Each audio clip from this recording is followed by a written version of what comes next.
This is Kim Newlove, host of the Pharmacist Voice podcast. Welcome to my 4-part Pharmacist Moms Series. Hooray! Each Friday in May 2022, I'm publishing an interview with a pharmacist mom in honor of Mother's Day, which is this Sunday, May 8th. Mother's Day is an American day of celebration. It's not an official U.S. holiday like Thanksgiving or New Year's. On Mother's Day, we celebrate and honor moms. Happy Mother's Day to all the moms listening to today's podcast episode. Whether you're a current mom, a prospective mom, that's a woman who hopes to be a mom someday, or someone who loves their mom or a mom in their life, I hope you enjoy this episode. If you're new to the Pharmacist Voice podcast, welcome. Again, my name is Kim Newlove, and I am the host of the Pharmacist Voice podcast. I am a pharmacist by training, but I made a career transition to voice actor and podcast host.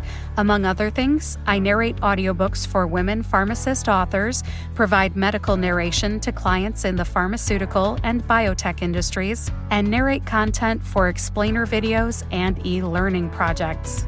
I was inspired by my nonverbal teenage son with autism to combine my background as a pharmacist with my speaking voice and launch my business, The Pharmacist Voice, in 2017. My son Craig helped me realize the power of having a voice and using it. My solo podcast episodes are about some aspect of being a pharmacist, a voice actor, a pharmacist podcaster, or my career transition from pharmacist to voice actor and podcast host.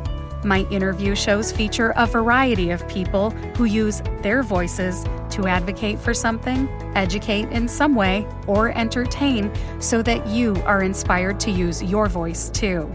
This is episode 149, and you can find the show notes with links to most of what's mentioned today on my website, thepharmacistvoice.com. Just click on the podcast tab and search for episode 149.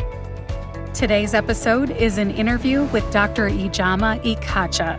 Ijeoma completed her Doctor of Pharmacy degree at the University of the Sciences, formerly known as the Philadelphia College of Pharmacy, in 2009. After graduation, she was a clinical pharmacist at the Johns Hopkins Hospital. Then, after working for several years, she completed her postgraduate training and became the first and only non-traditional pharmacy resident at the Johns Hopkins Hospital from 2014 to 2016. In 2016, Ijeoma moved to the Big Apple, New York City, and joined a large academic medical center as the lead pharmacist, and was eventually promoted to the regulatory pharmacy manager role for the specialty pharmacy services. In April of 2022, just last month, Ijeoma made another transition and joined a continuing medical education company where she works as an associate medical director. She's also the founder of Brown Skin Stories, LLC, and host of Black Women Pharmacists, a podcast created to share stories of Black women practicing in various fields of pharmacy. The podcast aims to educate and encourage pharmacy students about the versatility of the PharmD, in addition to helping them choose a career that plays to their strengths. Ijeoma is passionate about mentoring the next generation of women to help them cultivate their unique characteristics and share their contributions with the world. When she's not working or embarking on a new adventure, her favorite activity is spending time with her son Kasimdi and her husband Antonio. If you're a pharmacist mom, you are going to love this episode. We talk about Black Women Pharmacists podcast, how it got started, how it's evolved. We talk about her son Kasimdi, her favorite parts about being a mom, some of the challenges of being a mom, how we both love lists, her favorite me time activity, biggest craving while pregnant, a book recommendation, some advice for current or prospective moms, a little bit about her new online course, and more. Lots of stuff in this episode. The first half is about how she uses her voice as a pharmacist, and the second half is about mom stuff. This is a fun conversation. There's some serious parts, but I really enjoyed it, and I hope you enjoy it just as much as I did. Real quick, I want to stick in a disclaimer before I roll our conversation here. The views and opinions expressed in this episode are our own. They do not represent the opinions of any entity to which we have been, are now, or will be affiliated. Now, without further ado, here's my conversation with Dr. Ijeoma Ekeocha. Hi, Ijeoma. Welcome to the Pharmacist Voice podcast. How are you? I am great, Kim. Thank you for having me. I'm so excited to chat with you. We have had exchanges online, but never met face to face via Zoom or otherwise. So this is an occasion to celebrate. I don't know if you can tell by like the big smile I have on my face, but I'm super excited to talk to you. And I'm so excited to just dive in and hear what you got to ask me. Awesome. We're going to have fun today. We're going to talk about how you use your voice as a pharmacist and a podcaster. And we're also going to get into how you use your voice as a mom. And we're going to talk about mom stuff, which is going to be fun. My latest topic. So I'm ready.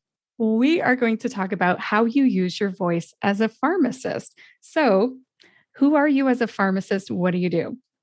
That is such a great question. And I think, honestly, I can't answer it in just one sentence, but most recently, I actually transitioned to a new role with a continuing medical education provider, and I'm an associate director there, which I told you earlier this week, which is so cool because I just love what I'm doing. It has a lot to do with content production, which is a good segue into the other thing I do as a pharmacist and how I use my voice is really creating a place where Black women pharmacists and really any pharmacists that want to really learn from different perspectives in pharmacy can come and learn and just be around Black women doing great things in pharmacy.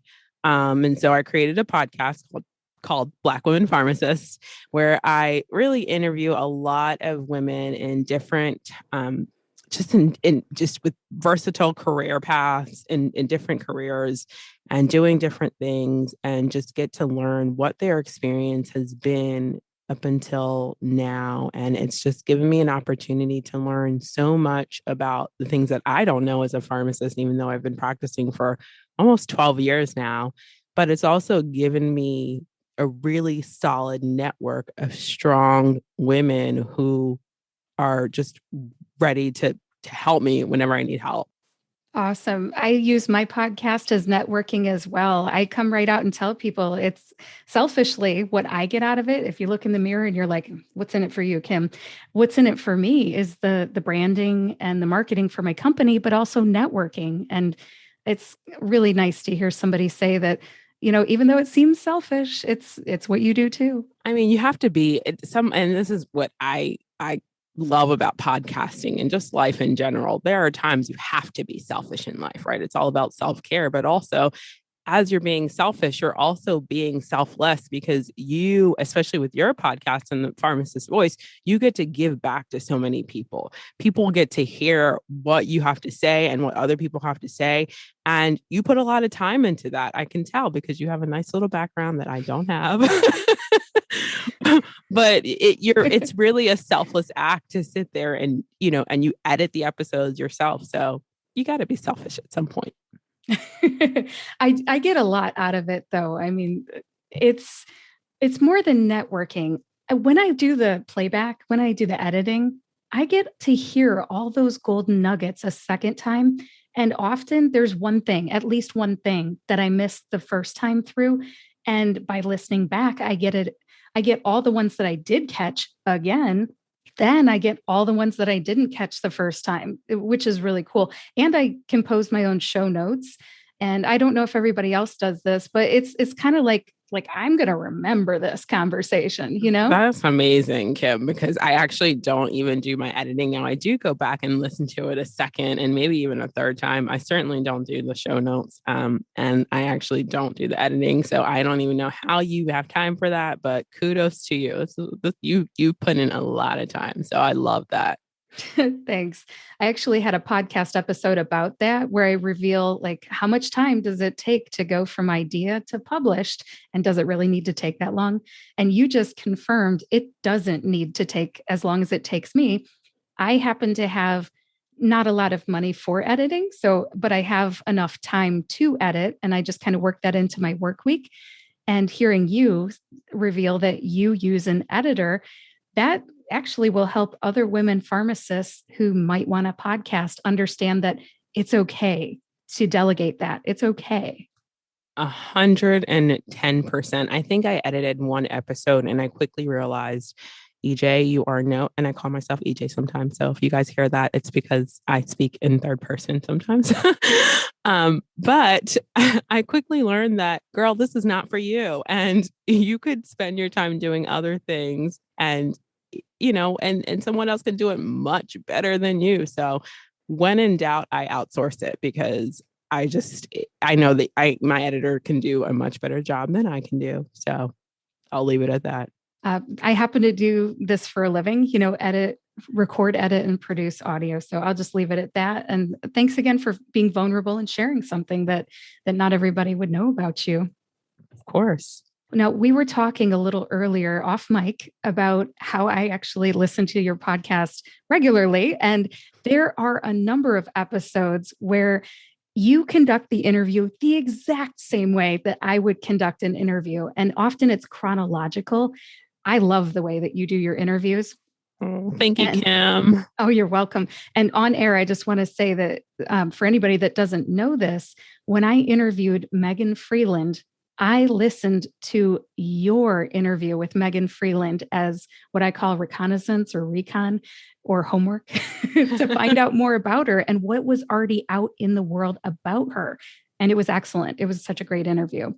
I appreciate that so much. And I just shout out to Megan Freeland because she was one of the first women I interviewed. I reached out to when I was newer to podcasting, and it was easy to interview her. She makes it easy because she's also very vulnerable and open with her story. Doesn't really, she doesn't try to hide anything. And so I think, I learned from her as well. And so she really, she set the bar. She's great. She's been on my podcast, like I said, and you let me put your interview with Megan at the end of my interview with Megan so people get to know her a little bit further, which was very generous of you. And thank you. Anytime. And I'm so glad that it could be a service for your podcast. And I'm excited that you used it. Actually, I was actually very honored that you asked me. Oh, well, you're welcome. Hey, it's good. I want to call it journalism. It was good, really good. And then I noticed that you interviewed Megan again, by the way, and that was really good as well. Thank you. I was doing and still doing an pharmapreneur series, I should say, for pharmacy women that are also entrepreneurs, really trying to highlight that because I think entrepreneurship is something that most of us, if I'm to be honest, we weren't really taught that in school.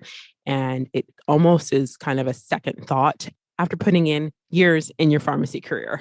But I think it really needs to be something that we highlight early on in our careers so that if you want to hang up your white coat, you have the opportunity to do so because you set yourself up.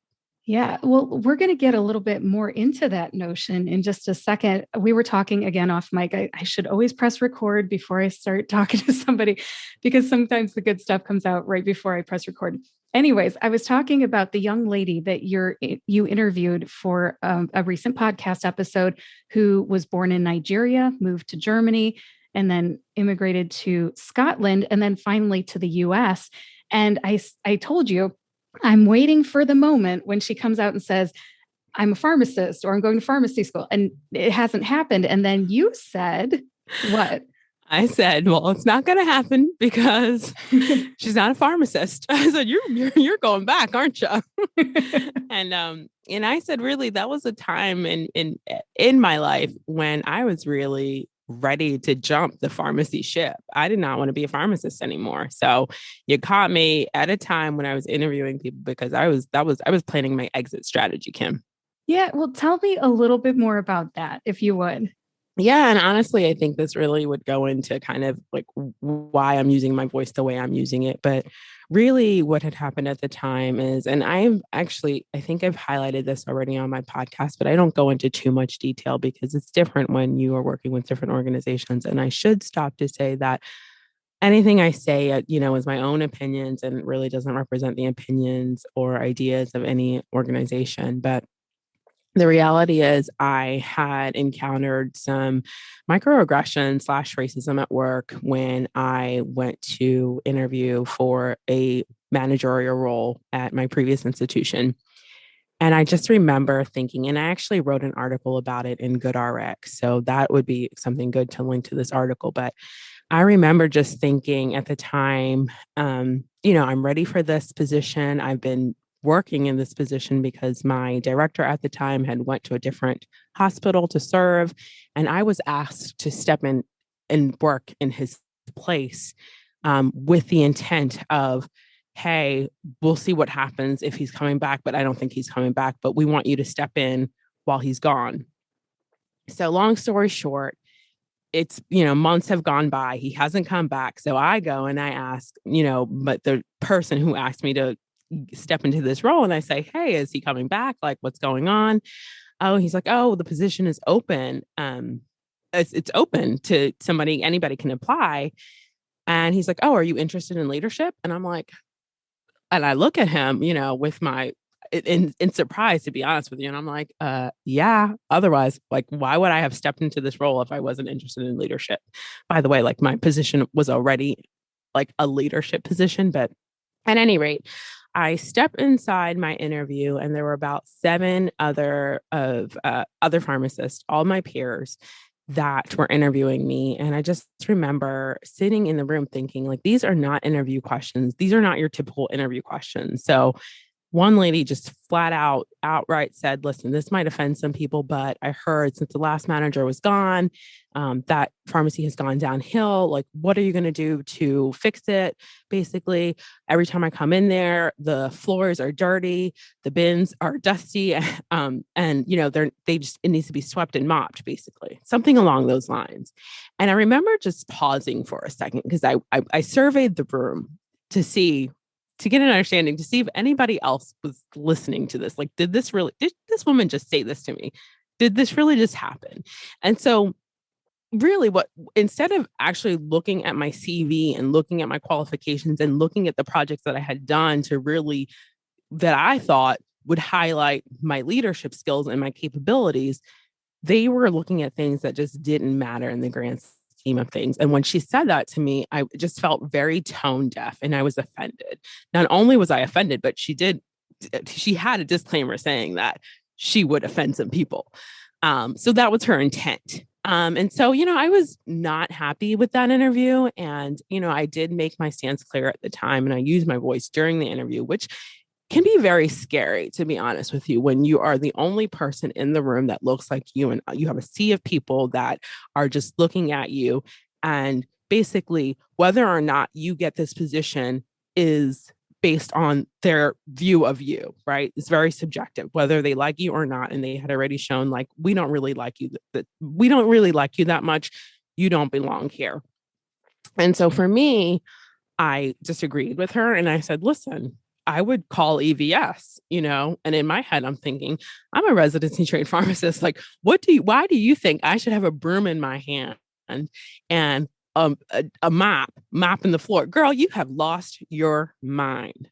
So after the interview, I had a pharmacist, approach me, and she had found me in the office. I was really upset. I was like reeling. And she said to me, I'm really, really sorry that happened to you. Like, she's like, I'm really sorry it went like that. And I was sorry too, but I just didn't have the words at the moment. I was angry. I was sad. I was mad. I mean, I was just infuriated. But at the same time, like, I didn't know what to do, I didn't know if I should go to HR directly. I didn't know if I should tell the director, who initially didn't even want to tell me about the role. Like, I didn't know. So I just took a minute. I paused and went home. I remember I told my husband, and then I got to work. I started writing. I actually wrote a letter to my director. I let him know what happened. And then he brought me into the office. he basically gaslighted me and told me this pharmacist was so great and she didn't really mean it and she's a nice person and yada, yada, yada, yada, yada, actually discouraged me from going to HR. That's how bad it was. Discouraged me. So I went around him, who then there was this, African-American woman who said, I encourage you to do what you need to do. Basically, follow up. Don't leave this undone, basically. And so I did that. And it turns out I was very right. And not that I needed anybody's validation, but the reality is if I wasn't the person I was, if I wasn't as vocal as I was, if I didn't push for what I wanted, I think a lot of people in that instance would have said, you know what, this has happened. I'm really not going to say much. And maybe I don't need the job. I'm just going to go back and continue to be a lead pharmacist here. And for me, it wasn't enough. Like I wanted I wanted that pharmacist to be held accountable. I wanted everybody in the institution to know, like, this is not how you treat people. This is not what you do. But I will say at the time, because now I'm sorry, I'm like running on now, but I was so disengaged, Kim. I became so disengaged. I no longer wanted to be a pharmacist. I really thought this pharmacy is not right for me. I need to make a transition, because if I'm going to be treated like this with this lack of respect, I just need to go. This is no longer for me. It no longer serves me and my purpose. And so that's when I decided that I would start a podcast. Don't ask me how I decided that podcasting was it. But I wanted to start a podcast for brown people so that they would have a place where they can come and they can share their stories and really just learn from one another and know, like, you're not alone. There are other people that are going through this and we can uplift you together. So that's why Brown Skin Stories was started, because I was trying to make an exit from pharmacy the quickest way I knew how. Wow. Okay. Sorry, that was a mouthful. I'm glad you shared that. Part of what I do is I give other pharmacists, and it doesn't even have to be pharmacists. Sometimes they're pharmacy technicians, students. Heck, I had a guy that was just an advocate for people with MS, and he rode motorcycles long distance. I think that was episode 21. It was a while ago. Okay. This podcast is a place for people to share how they use their voice in hopes that it will inspire others to use their voices too. So I think everything that you just said was inspirational. And there is somebody out there that's going to feel inspired to share their story somehow too, because by you sharing what happened to you and the genesis of your podcasting, it might inspire somebody to even start a podcast, not so they can complain, but so they can share how they use their voice to change things. And I feel like that's what you did. You made a change in your career. So you're saying that this happened to you years ago, like 2.5 years ago. Is that right? That is correct. It would probably be even now. It's 2019. So yeah. Okay. And this episode that I'm referring to, when did that get recorded? Geez, I honestly don't. I don't remember when Blessings episode got recorded. Okay. So do you think that was maybe when you were still under the heading of Brown Skin Stories? Oh, for sure. That, because I definitely know that was still when it was Brown Skin Stories. It should still be, you should still be able to find it. But I know that before I started interviewing, there's a real reason why I started interviewing pharmacists. But prior to, and actually it's funny because it ties in nicely to the voice, but prior to that, I was interviewing brown people with really unique stories that they could share that would maybe resonate with other people. So initially it was like Brown Skin Stories, overcoming to become. So I think at that point, Blessing was like trying to overcome imposter syndrome, as much a lot of us, have that. And actually uniquely, it's been shown to affect women of color even more. But that was what she was discussing and how she overcame that. So I wanted her to share her story because of that. Okay. And now everything has been rebranded, I guess you would call it, into the podcast named Black Women Pharmacists, right? That is correct. All right, cool. So when I listened to some of your podcasts, like Megan's, her first one, It was under the heading of Brown Skin Stories, and the one that I'm currently in the middle of, Blessing's Story. That one is, like you just said, is probably under the Brown Skin Stories heading as well, even though it's under the Black Women Pharmacists podcast uh, in the App Store or in the iTunes store. I'm screwing that up. You know what I'm talking about. I know exactly what you're talking about. Lipson does something funny, like when they host. So actually, they don't do anything funny. I just wanted to keep it like that, to be honest with you. So I did something funny, I guess. No, I think rebranding can serve a purpose because now let's get into why it's now called Black Women Pharmacists Podcast. You wanted to do something different, right? Tell me all about that.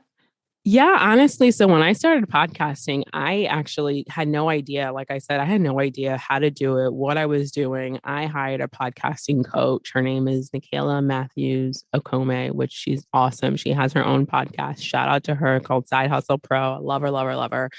And I remember one time she does these like group coaching calls, and I was on the coaching call, and I asked a question like, this is my podcast. I don't know, and she basically told me, well, you're not niche enough, Ijeoma. And she was like, I don't know what's going on with you, but you have a story to tell and you're on the brink of your story, but you're not digging deep enough. She's like, I want you to go back and listen to this recording and literally identify what your younger self would want to tell yourself right now. Like, what are you going through that your younger self would want to tell you right now? And I did my homework and I went back, I listened to it, and I was like, light bulb moment. Oprah has her little aha moments. What was an aha moment for me? Because I was like, hello, Ijeoma, don't run from pharmacy. Go to it and tell yourself back in college. And by the way, I shout out to Philadelphia College of Pharmacy, USP, because they have been so supportive of my journey, because they have been one of the organizations that, no organization is perfect. And I don't want to call single organizations out, but the reality is there's something that is systemic going on that impacts people of color. And when your organization can recognize that and take a stance against it and really invite the people back that have been impacted by that, you should get credit. So shout out to USP for that. Sorry, Kim. That's all right. You have the floor, ma'am. So I'm just going to nudge you back to the topic every once in a while, which is how'd you end up rebranding? I mean, what'd you do? So basically, she told me to go back and figure out what I was trying to tell my younger self. And it actually ties back into the school that I went to, because I went to a school that I didn't really see many people like me. I didn't really see many professors of color, women of color. I didn't see that. I saw one, and it was Dr. Frazier, but I didn't see enough of the representation. And we know that representation matters. And so when I thought about my story and what I would want to tell myself, I also thought about the people who look like me that might not have that representation that they need to see in order to get to the next level they need to get to in life. So I said, you know what? I'm going to do Brown Skin Stories representing women pharmacists and interview all the dope Black women pharmacists that I can find so that they can share their stories and they can shed some light in their pharmacy careers to really help pharmacy students navigate life after pharmacy school. And that's how that came to be. That's so inspirational. And I'm so glad that you share their stories, because even though I am Caucasian, white, whatever you want to call me, I enjoy hearing their stories too. And I feel like it's up to everybody to educate themselves about everybody. And one thing that I don't know if you've interviewed Jade Ranger yet. She's a pharmacist. Oh, yeah, I have. Okay. I haven't listened to that one yet. I will put that in my queue. But I was listening to her as a guest on, I believe it was the Political Pharmacist podcast, I think. What I heard her say was that there's only 5% African-American or Black pharmacists in the US. That sounds about right. Last I checked, I thought it was like 6 or 7%. It could be 5%. I haven't looked at the numbers lately. But yeah, that sounds correct. I would go with what Jade said.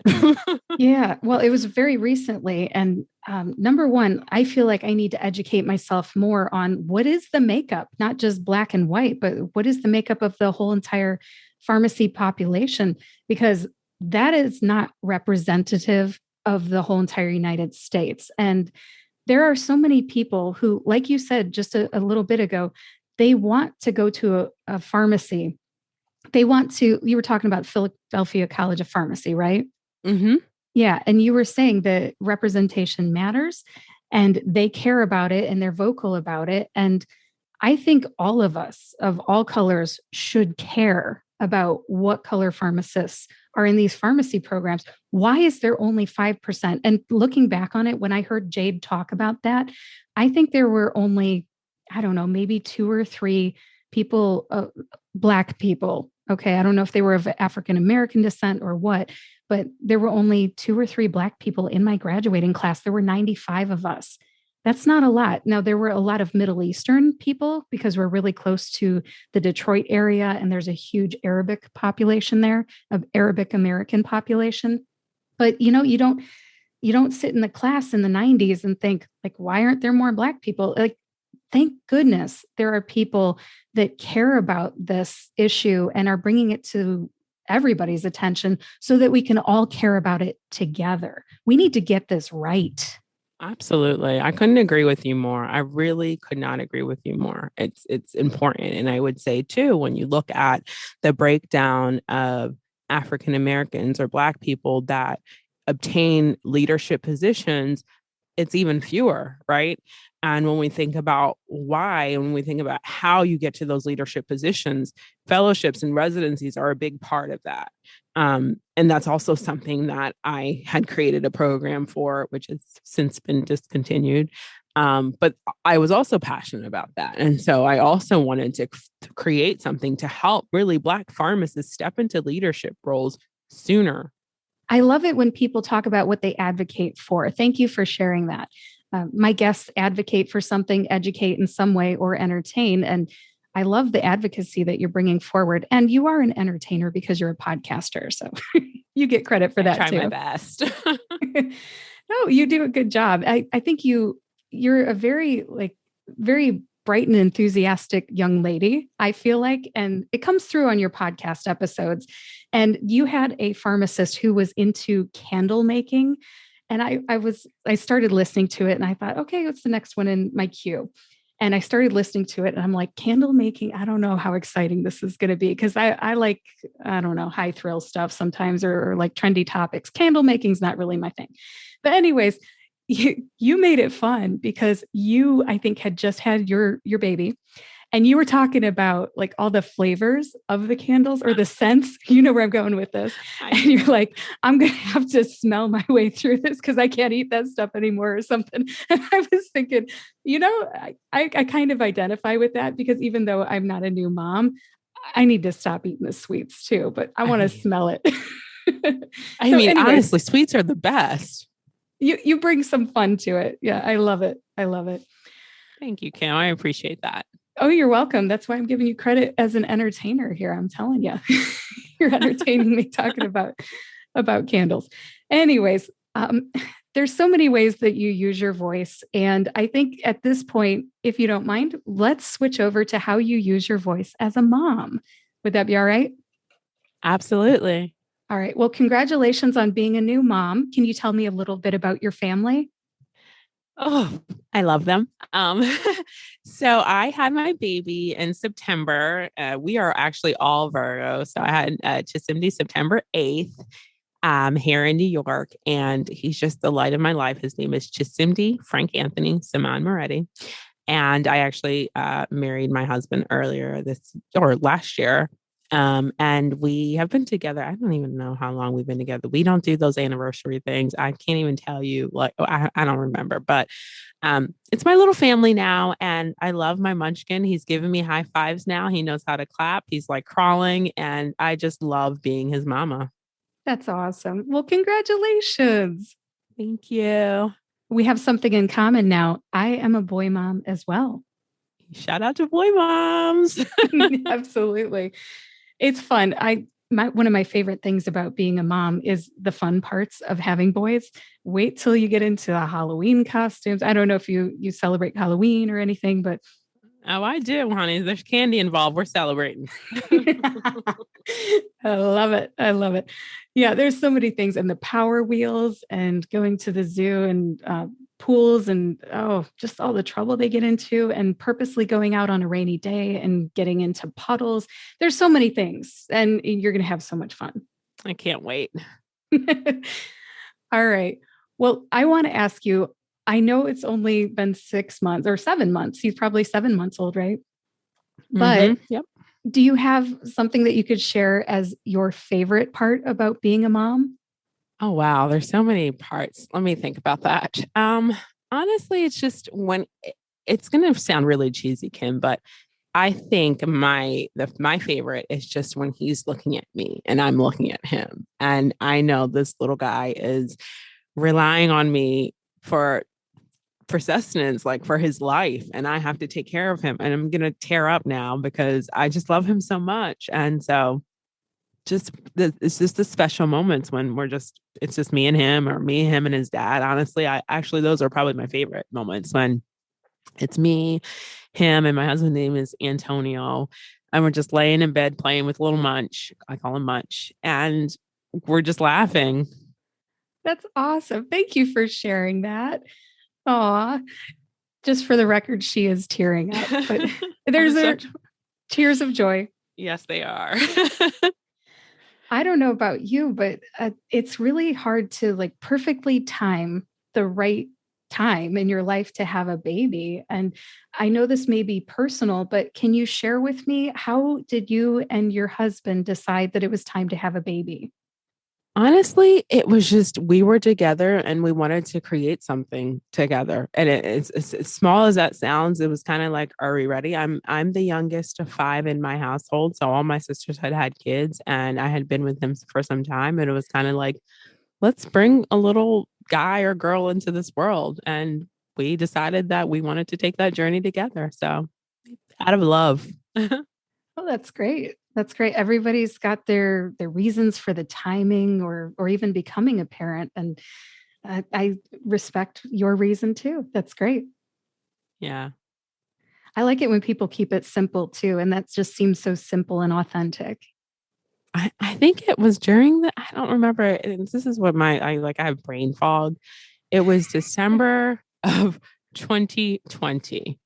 Yes, it was during the pandemic. We had nothing better to do, girl. Oh, I think there were a lot of pandemic babies. I think you're not the only one. I'm like, there was something going on then, and I can't remember, but now I remember. And yes, it was the pandemic, and we just said, let's just do it. No pun intended. So yeah, no regrets, right? No regrets whatsoever. Awesome. Awesome. Well, I know life's not all fun and games, but I have to go a little bit dark here and ask, what is one of your biggest challenges of being a mom? It's time, right? Because the reality is you have this little kid, and then you really, your time is spent taking care of him and making sure you are keeping this little baby alive. And I think for me, I'm so busy already. I had kept myself busy through the pregnancy. Like, I had started publishing, and now I'm like launching a course. And it was just like, I had time to myself. I made my own schedule. Now my schedule revolves around Cindy, and I'm okay with that. But now it takes a little bit more of, I have to overcome more inertia because I'm tired physically. I'm exhausted. And so me waking up at 5 o'clock in the morning, it's not as easy as it was. Like, I literally have to push myself out of bed and tell myself, remember my why. So I think it's fighting that battle with time. And then I think the second part is just mom guilt, because I feel like when I am taking that time for myself or doing things, I feel like, am I doing enough for him? Like, it's like, I don't want him to cry for 1 second. And I know that's like not realistic, but like, do I read to him enough? Do I hold him enough? Do I show him that I love him enough? And obviously the answer to all of that is yes. There's just, I need to have that, there needs to be a balance. And so I think initially for me, it was difficult. It was a little challenging finding the balance, because I used to be so into my work and I was okay with that because it was just me and Antonio. But now I have a whole person to take care of and make sure he's fulfilled. His needs are met. So I had to work with that.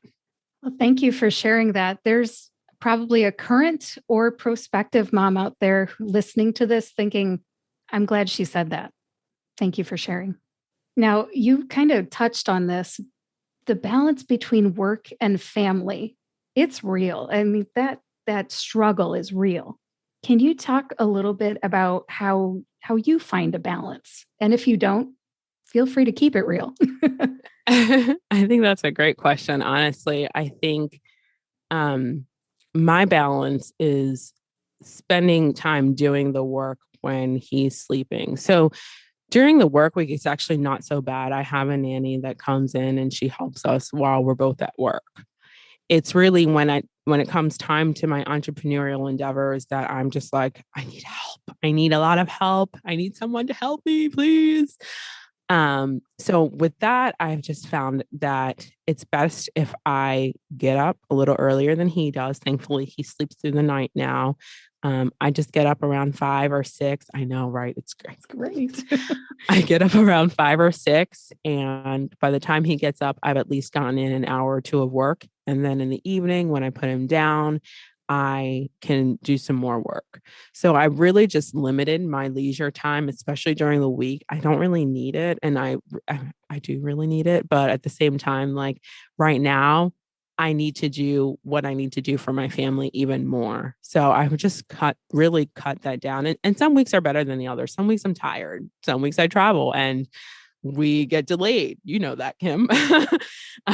So, and then I don't do as much and then I feel bad for being unproductive, but then I get back into it the next week. And it's one of those balancing acts. And I just don't put too much pressure on myself. I don't like make myself feel super bad for not getting stuff done, but I do have lists that I cross. I check things off my list. So that helps me too.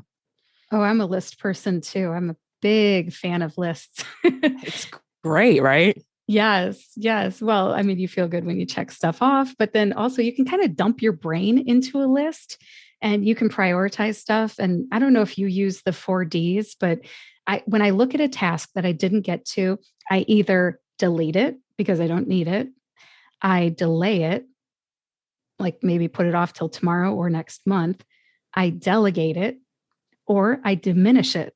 The diminish thing is it means do it quick and dirty, basically.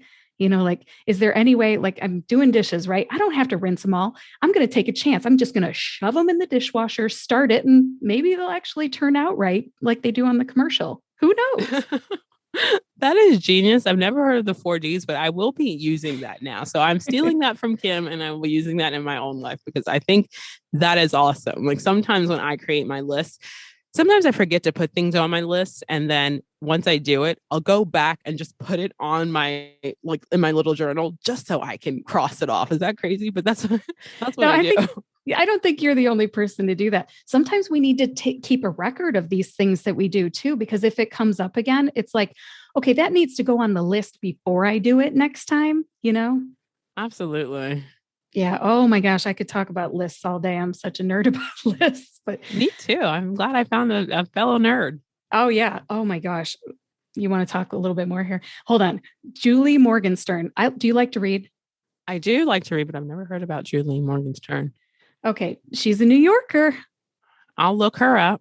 I'm trying to think of how you spell her name. It's Morgenstern, Morgenstern. And anyways, she has written a bunch of self-help type books about time management and organizing. And she co-authored one, I believe she co-authored the one about, I think it's called Feeling Listful, which is still on my reading list. And so I'll get to eventually. But she has come up with the 4Ds. And I feel like she's probably got some really good input on making a list and just how to be more productive having a list. And I've really found patterns in my life about 3 major categories that I use. I have errands, appointments, outings, stuff like that. And then I have projects. And then the last one is communications, phone calls, emails, texts, and snail mail. And anyways, that's how I organize my day. 3 broad categories because I don't think I can count higher than 3 these days. I love that because I will definitely be checking her out. I'm a big fan of self-help and I feel like it helps me. So all right, cool. On the list. Yeah, on the list. No pun intended. Thanks for letting me share that with you. Awesome. All right. Well, back to motherhood. And we were talking about, balance and it's kind of mythical, but we've all got our definition of it and our ways to deal with it. But you also hit a little bit on me time, like having time for yourself. How do you feel you're doing with that? And what's one of your favorite things to do for me time? Oh, that is such a good question. Honestly, I feel like I'm doing much better than I was early on. I'll tell you that much because when I first had him, I was like, I'm not leaving the house. And that was like, I'm a good mother. I'm not leaving the house. um, and so I think for me, I have found that it's necessary. Exercise is so necessary. I have always been an avid runner. And I love to run. And so, even throughout my pregnancy, I was running up until like I was almost like 9 months pregnant when I just couldn't handle the pressure anymore. Wow. So I started running again. Is the minute the doctor cleared me to exercise, I started running again. But obviously, I couldn't run like I used to. So I'm just starting to build myself back up. So I've just really been spending some time outdoors now that the weather's getting nicer and timing my runs and running. And I'll leave him with his father, and he's great. And he knows that I need either. I enjoy a morning run. Like the first thing I like to do in my day is to run. So that's what I do. That's my me time. It helps me. It's helping me to get back in shape. And it really helps me just with my productivity because when I start off good like that, my whole day is great. So. Oh, that's great. I didn't know that you were a runner. Sorry, my voice cracked. Yeah, it's one of my favorite things to do, honestly. 'Cause then I get to tune everybody else out. I'm just like one with nature and I race other people when they're running and they don't know. They don't even know. You're racing other people and they don't even know. Hey, I used to be a runner, but my knees are kind of shot. So I haven't run a race in a while. But I don't know about you, but there's nothing like when you're in a 5K or whatever you're doing and you pass people. Doesn't that feel awesome? It feels so good. I mean, you don't even have to be in a 5K. That's what I'm like. I mean, and when I say I race people, it's crazy because you'd be like, EJ, who am I really racing? Like if I pass, this is going to sound really bad, Kim, you might even want to cut this out. But when I pass one of them, like an old, like grandma and grandpa, and they're like running, I'm like, got him. Yes, got it. God, it's really bad. I shouldn't be excited about that, but like, it's the little things, No, that's not bad at all. I was in what did you call that? The Komen for the Cure, a breast cancer awareness run. And I passed one of my college professors and it felt good. He might've been 70, but I still passed him. It just makes me, it's nothing on them. Like I love the fact that they're running and hopefully, God willing, I could do that at that age. But for me, yes, it feels like I'm achieving something. So it's all about myself, which is horrible, but yeah. Oh no, you keep enjoying your runner's high and no judgment here. None at all. Don't judge me, guys. Please don't judge. Oh, that's funny. Speaking of things that people might judge you on, would it be okay to ask you a personal and kind of fun question? 100%. What was your biggest craving when you were pregnant? Oh gosh, let me think about that. Honestly, I think it was probably spaghetti. I mean, I craved a lot of things. Like, honestly, my biggest craving was whatever food I saw at the time. My sister would be like telling me like I was ridiculous because every time she'd FaceTime me and like her little girl was eating an Oreo cookie, I'd be like, honey, I want an Oreo cookie. She's like, I can't eat. She's like, EJ, I can't even eat around you. It was ridiculous. So it really was anything I saw, I wanted to eat it. And it's no wonder my son is like that now too. So. You were an impulse eater. That's what you were. But I do love me some pasta. All right. With the red sauce, or are you an Alfredo girl? Red sauce all the way. All right. All right. That's cool. I'm more of a fettuccine Alfredo type person or spaghetti Alfredo, whatever. But I got heartburn when I was pregnant. I don't know about you, but it just never went away. And yeah, so I go with the Alfredo. Yeah, I didn't get heartburn, and I'm thankful for that because that would have been bad for business. Yes. Yeah. Yeah. Well, some people are just lucky, like me, I guess. I don't know. What is your favorite mom's night out activity? Um, can I say brunch? Sure. Like Yeah. I now like I feel like I don't really go out at night. Like part of it is the pandemic. I'm in New York and then it's my Mm-hmm. baby. But I love a good daytime brunch, bottomless mimosas all the way. Invite me, I'm coming. Munch can be with the daddy or the babysitter. I will go. And I'll come home at night though. Awesome. Do you go out with other moms then or just friends in general? That's a good question. I actually haven't, although we did take a vacation for the first time since the pandemic. I want to say, when was the April? In April, because my sister's kids had spring break. And it was just a nice time to be around other families. And so I just, it's crazy to say this, Kim, but I haven't been going out as much. And I used to go out all the time. I mean, that's how I met my husband out. But I don't go out now because I have the munch. And then I also have a lot of work that I guilt myself into doing. I feel bad going out if I don't do my work. So, Oh, I appreciate you sharing that because, like I said earlier, there's going to be at least one current mom of a baby that's going to be thinking, oh, phew, I'm normal. you know? yeah. And it's honestly, if I wanted to go, I would. I just don't have that desire. I actually enjoy my nights in. And now give me some red wine and let me watch some Bravo. I'm good. We're set. Yeah, I know you appreciate the little things like just 30 minutes to yourself before you pass out from exhaustion at the end of the night, right? Exactly. Yep. I appreciate warm showers, hot Oh my showers. gosh. Yes. Yes. Showers where there's nobody on your hip or asking you to do something. Luckily, he's not asking me for anything yet, but Yes, I hear you. right. But yeah, I mean, it's the little things for me. Hmm. I'm going to ask you a kind of a unusual question. What is a surprising thing that you had to buy when you became a mom? Um, hmm, that is a good question. What is the surprising thing I had? A breast pump? I don't know. Let me think about that for a second. A surprising thing I had to buy. For you or for the baby? I don't even know. Like a surprising thing. And I don't think anything was really a surprise. I mean, Lancino ointment was one of mine.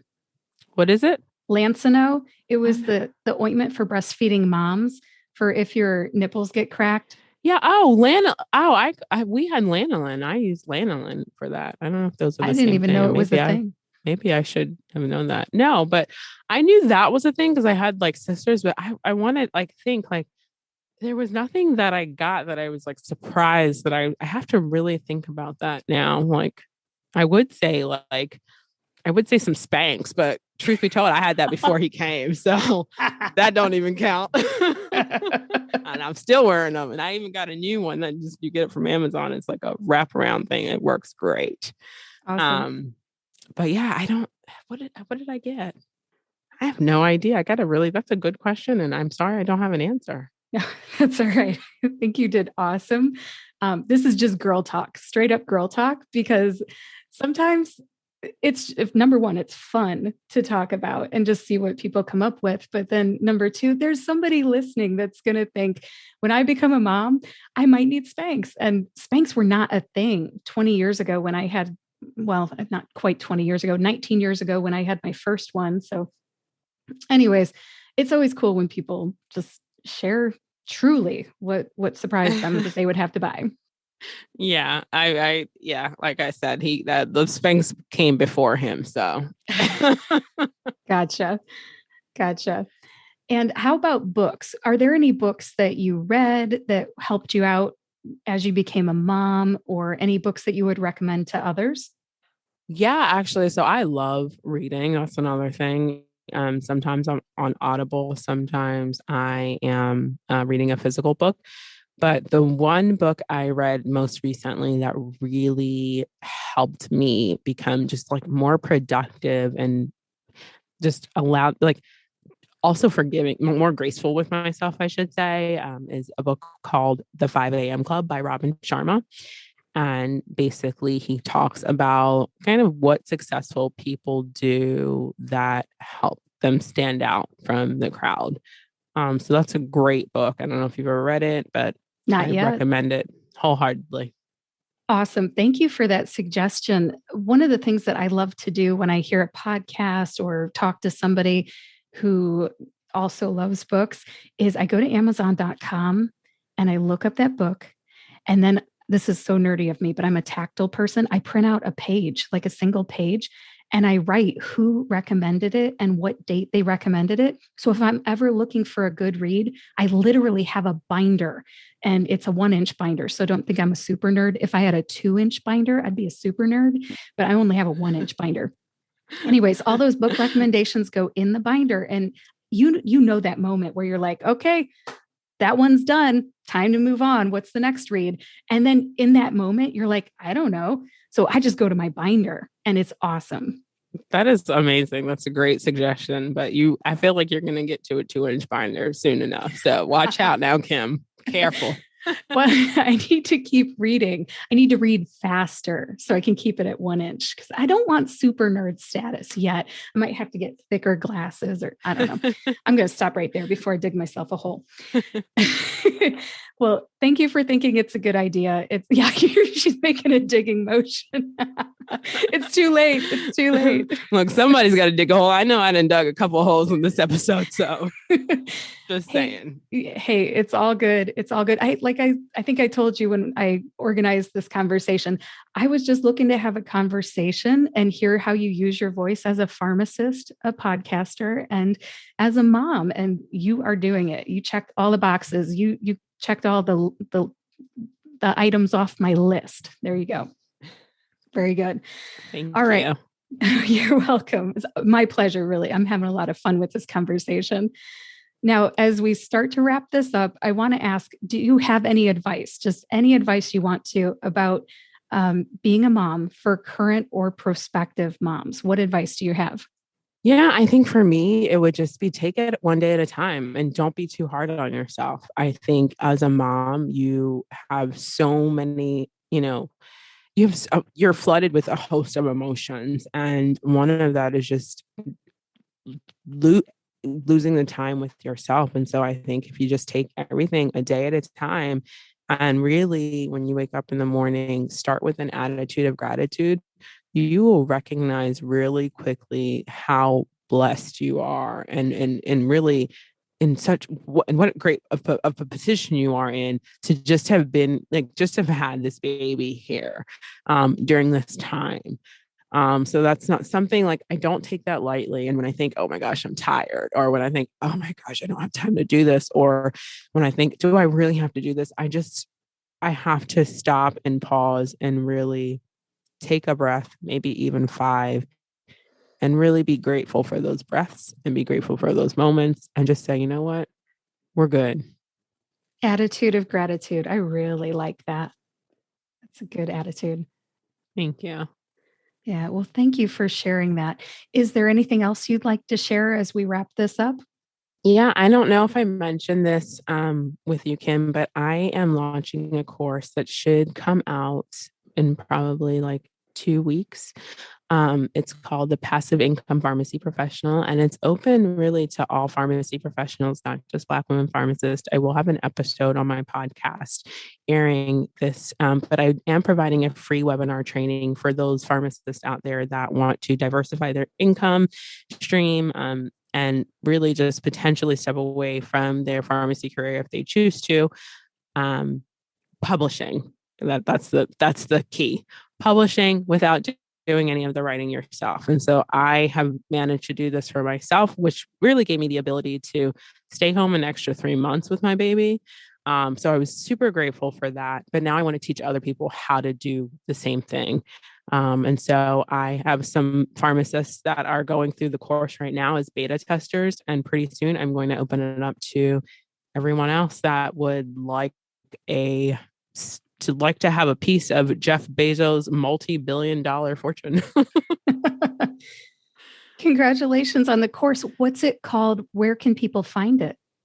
Yeah, so it's called the Passive Income Pharmacy Professional. You can go to the Passive Income Pharmacy Professional or really passiveincomePharmacyProfessional.com to learn more. Or you can go to my podcast, Black Women Pharmacist, and I will have the links in the show notes there as well. I will also be including the links to my Instagram at Black Women Pharmacist, so you can find me there as well. And has it already started? Have you opened it up? You said for beta only? Yeah, right now it's strictly for beta. I'm actually still working some tweaks out on the back end, which is why I'm kind of like, gotta get this done. But again, I'm also like taking my time because I want to make sure it's right. And so the pharmacists that go through this right now have an opportunity to actually work one-on-one with me directly, where I kind of show my exact blueprint. So I want to make sure that as you're doing it, your hand is being held essentially. So there's no way that you can be led astray or do something wrong, because I'm going to walk you through exactly how I did it. And so right now it's just strictly for the beta testers. And once that wraps, or once the episode airs, other people will have an opportunity to join, but I will have limited spots just because it's me only right now. And so I can't work with everyone. So I get it. I get it. I am actually doing a back to school series on my podcast in August. Do you think it'll be open to the public, up and running, everything in August? absolutely. 100%. I hereby invite you to come back to the Pharmacist Voice podcast and talk about your online course. Would you like to do that? Yes. It's a yes for me. All right, cool. RSVP, yes. We'll talk about that off camera and it'll be great. Thank you so much. Awesome. Well, is there anything else that you'd like to share as we wrap this up? Any other surprises? No, honestly though, Kim, I'd like to say really thank you. Thank you for having me on here. Thank you for just opening, your doors to me. And thank you for your willingness to reschedule when I encountered that traveling snafu. So I appreciate your willingness to work with me on that. My pleasure. Really, it's fun getting to know you better. I've been listening to you and your podcast for months, probably more than a year, actually. And it's kind of cool. I don't know if any other fans of podcasts out there ever get to meet the podcasters, but this girl did. And it's pretty fun. Ditto. Yeah. Thank you so much, Kim. Honestly, you're just you're a wealth of knowledge. And I'm excited to get to know you even better. Awesome. Well, you'll be getting to know me better this summer. I will see you again in July. And let's wrap this up. Thank you so much for being on the Pharmacist Voice podcast to share how you use your voice as a pharmacist and a mom. Take care. Thank you. I'd like to share some final thoughts with you. First of all, if you are not subscribed to Black Women Pharmacists podcast, there's a link to the website in the show notes. Subscribe today. Ijeoma is a fantastic podcast host, and I really do love the way that she conducts her interviews. She keeps the conversation going and often goes in chronological order, which for some reason just appeals to my pharmacist brain. I love it. Now, if you are new to Black Women Pharmacists podcast, there's some favorite episodes of mine that I'd like to recommend.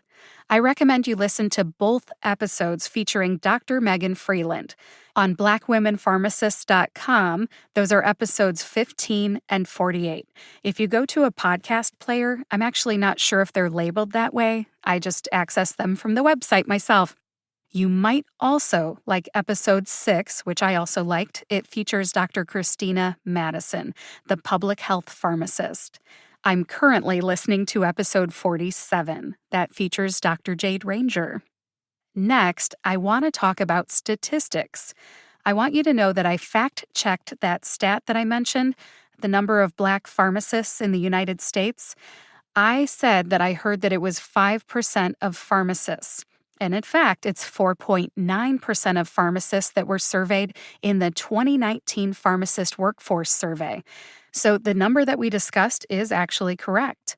Approximately 5% of U.S. pharmacists are Black. And FYI, that survey Only 5,422 pharmacists contributed to that survey question. According to the U.S. Bureau of Labor Statistics, there are more than 300,000 pharmacists in the United States. Unfortunately, there's no data available for all 300,000.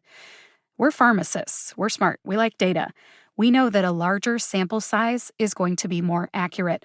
I personally am just interested in what that data would show if they got data for 300,000 pharmacists. There's a link to the 2019 Pharmacist Workforce Survey in the show notes. How does the percentage of Black pharmacists compare to the 2020 U.S. Census data? Good question, right? According to the 2020 United States Census data, 12.4% of the U.S. population identifies as Black or African American alone. More than 10% of the United States population identifies as multiracial. Some of those multiracial individuals are Black and at least one other race in combination. The racial composition of the United States is changing. Numbers don't lie. Based on the available data, we can all agree that the percentage of Black pharmacists and the percentage of Black or African American people in the United States do not match. Now, because I love data, I dug into the 2019 Pharmacist Workforce Survey and the 2020 U.S. Census data a bit further. What I found was really eye-opening. For example, according to the Pharmacist Workforce Survey, the percentage of Black or African American pharmacists in the United States has more than doubled in 5 years.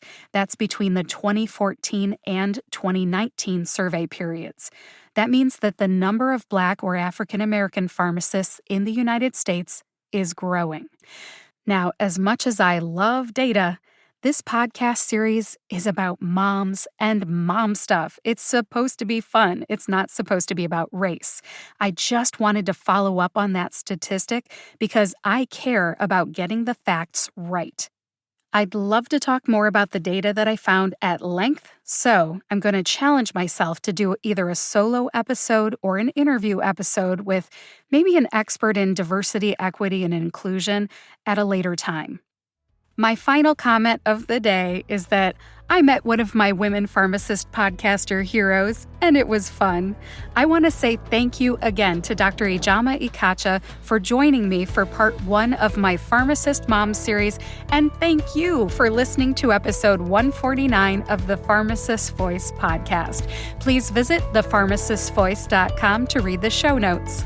In the show notes today, I will have links to Dr. Ijeoma Ekeocha's LinkedIn profile, Black Women Pharmacists podcast, the Passive Income Pharmacy Professional online course, Ijeoma's social media links, the 2020 Census website, and the 2019 Pharmacist Workforce Survey.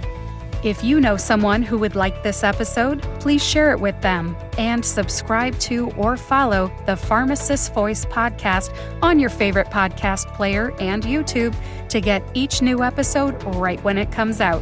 Join me next week for episode 150. That will be part 2 of my Pharmacist Moms series. My guest is Dr. Corrine Wong. I'll talk to you then. Thank you again for listening.